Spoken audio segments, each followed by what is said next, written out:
A pistol caliber carbine that's gas blowback? Stay tuned. Before we get started, I'd like to remind you to hit the subscribe button if you haven't already. If you enjoy watching our content, show us some love by liking the video, and ring the bell to make sure you get notified whenever we drop new content. We appreciate you all. What is going on, you guys? My name is Cisco, and today we're going to be taking a look at the G&G Armament SMC-9 gas blowback SMG. Wait a minute. Didn't that gun come out like months ago? Why are we reviewing it now? Because every time we've gotten this gun in, it has sold out like that. And because of the quarantine, it has made international shipping a nightmare. Well, you're not wrong. So right off the bat, this carbine kit isn't based off of any real firearm, but it is based around the G&G GTP-9 pistol, which you can see the lower frame is available here. The gun itself is available as a standalone, which is what we're going to be taking a look at today, but they do offer a conversion kit for if you already have the GTP-9. All you have to do is remove the slide and install the complete lower frame into the kit and you're good to go. So starting off with the front end of the gun, we do have a full metal M-LOK rail system, which offers a plethora of accessories for you to mount. Of course, vertical grips and hand stops underneath. And they do offer the M-LOK sections at an angle or directly at the 9 or 3 o'clock position for you to mount whatever accessories that you want onto the gun. This does cover up the extended outer barrel, which does include an extended inner barrel. And that barrel is actually 14mm counterclockwise threading, so you do have the option to put any different flash hider or suppressor or even a tracer unit. Going to the top of the gun, it does have a full monolithic upper rail system for you to mount a plethora of optics. Out of the box, it does come with Knights Armament style sights, which is really cool. It does have the traditional Knights Armament front sight and then more of a PDW style rear, which does have the wider aperture for you to see better in CQB conditions. Moving over to the stock, we do have a full polymer stock, which is foldable to the right side of the gun. When it is folded, it is held in place with a very strong magnet, so you don't have to worry about it swinging open under extreme conditions. At the back of the stock, there is the rubber plate, and to the left side of the stock, there is the full metal arm bar for sling attachments. And then up front, you do have the QD sling point with the adapter, so it can take a wide variety of slings. Now, getting into the meat of the gun, this is using G&G's proprietary system, so any of you TM Glock users, it won't work. If you are able to make it work, DM us. Now, G&G put a lot of thought into making this gun completely ambidextrous. The charging handle, the magazine release, and the slide catch are all completely ambidextrous. The charging handle is a little awkward at first, but you do get used to it very easily, and it's very low profile, so you don't have to worry about it snagging on any type of gear. And what's really cool about it is when you're firing the gun, it doesn't reciprocate with the bolt, so you don't have to worry about it sliding back and forth or hitting your thumb or anything like that. The magazine release is similar to the paddle style from H&K pistols, so you can actually activate it with your index finger, or if you want to, you can wrap your thumb around and activate the paddle as well. But it is completely ambidextrous and actually very easy to use. The slide catch is actually extended to the rear, so you don't have to change your grip when releasing it with your thumb, which is really a cool feature. But I do wish it was a little bit beefier, just so it's easier to catch that lever. One detail that G&G added to the gun that I really like is a ambidextrous shell ejection port. Out of the box, it is set up for right-handed users for the right door to open up, but there is a bar that you can transfer over to the left side for the left door to open up when using the gun, which I will show you right now. So it is spring-loaded. There's a little lever like right here that catches the door, and boss, you have nails. I can't. There we go.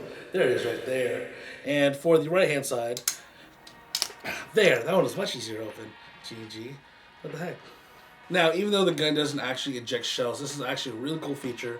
And you can leave both doors open for no reason other than, I see you. Out of the box, the gun is going to come with a QD sling attachment, the clear speed loader, cleaning and jamming rod, 50 round magazine, and an enhanced back strap. Just in case the one on the gun is too small. And inside the back straps are the hop-up adjustment tool. So like I said before, the back straps do have the hop-up adjustment tool. So if you do happen to lose one in one of the back straps, the other one should have it, so you do have a spare. The way you adjust the hop-up is through the front of the inner barrel. You just go ahead and slide it in through the front. You do have to line it up properly. So hold on, let me just line it up right there. No. Come on. right there, just like that. And then it'll sit pretty much flush with the flash hider, and then all you have to do is adjust it. It does tell you the direction of which hop up is increasing versus decreasing, which is really cool. And you do hear the positive clicks when you are adjusting it, so that lets me know that the hop up is getting locked into place, and I don't have to worry about the hop up coming undone as I'm shooting the gun, which is just another bonus. All right, you guys, we're here at the range. We have the G&G SMC-9 with us. We have it loaded with green gas and 0.25 gram BBs. Right now it's about 70-ish degrees outside. We have it accessorized just to make it look a little nice, similar to what some of us would run in the office. Yeah, we're gonna give it a first mag impressions. We're at about 100 feet. Let's give it a test fire.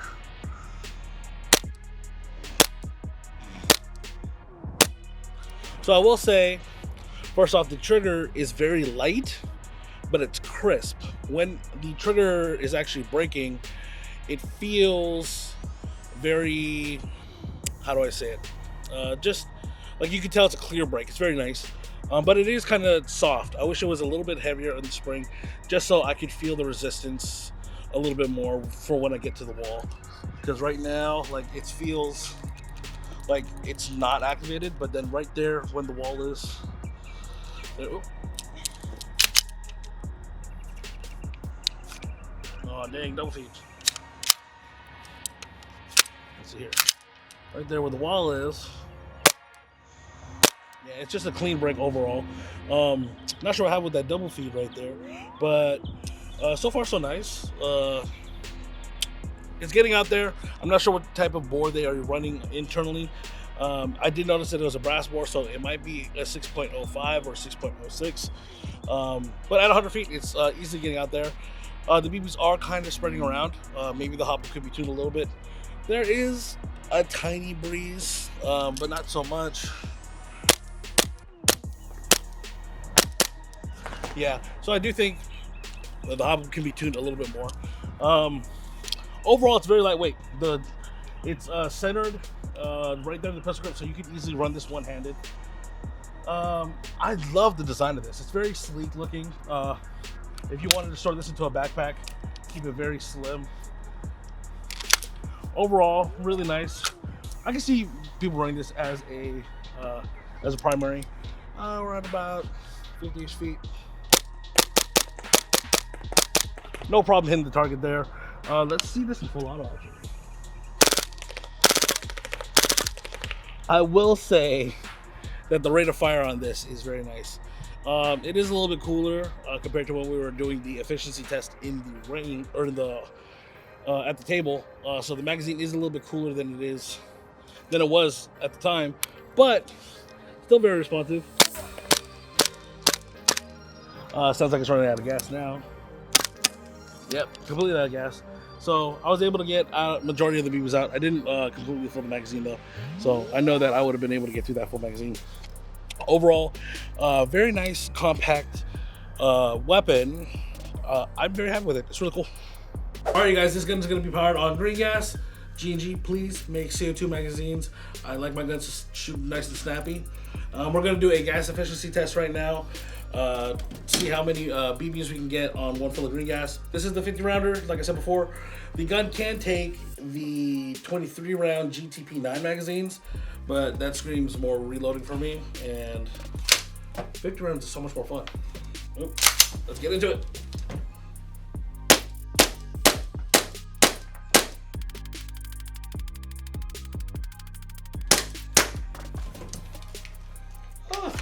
One full mag down, time to reload. All right, second mag. I did forget to mention earlier that room temperature is about 73 degrees. So the mag is cooling down a little bit, but not as extreme as it would be on a colder day.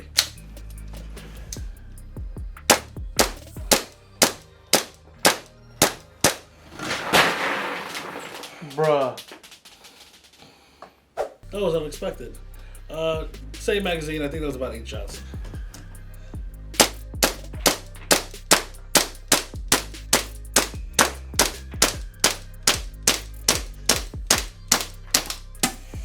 Oof, all right. So that was just over half of the second magazine. So it was about 75 shots on one fill. That's not too bad. That's actually really cool on one fill of green gas. Keep in mind that we are using a full can of green gas. If you do happen to be using a can of green gas that has been used before, you might not be getting as many shots per magazine, but that goes for all, green gas or CO2 guns. The G&G SMC-9 chronos in at about 380 feet per second with a .20 gram BB and a rate of fire of about 20 EDVs per second. Geez, that FPS is a little high for a CQB gun. G&G, make like a CQB bolt or like a low flute valve for this gun so we can take this indoors. So you can use this gun as a primary weapon in an outdoor field, but at that point I probably just recommend using a rifle. Where I do see this gun shining is being a secondary for a DMR or a sniper rifle with a minimum engagement distance. So most outdoor fields do have a minimum engagement distance for any sniper or DMR, so this is going to be perfect for anyone who gets a little too close but is still just outside that pistol range. You'll be able to tag them with this, and with how compact it is, you'll be able to take it indoors and clear the rooms without any issues on any mount scenario. And if your field does allow full auto for any SMGs, you're in the money. The G&G SMC-9 gas blowback SMG is retailing for $285 at airsoftgi.com.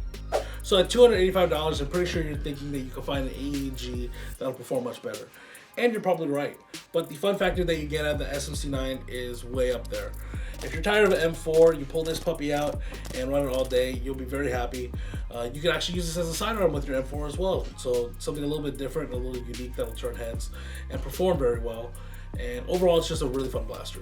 Alright, you guys, thank you for watching. How do you guys feel about gas blowback SMGs? Do you think there's enough on the market?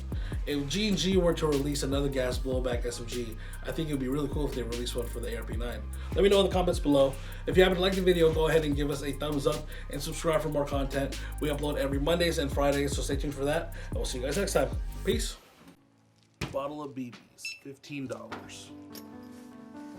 Vism gun bag, $20. GI Custom, $600. Dead Rag. Well, technically they're free, but $0. Shooting your friends without getting arrested? Priceless. There are some things money just can't buy, but for everything else Airsoft, there's Wombo Combo.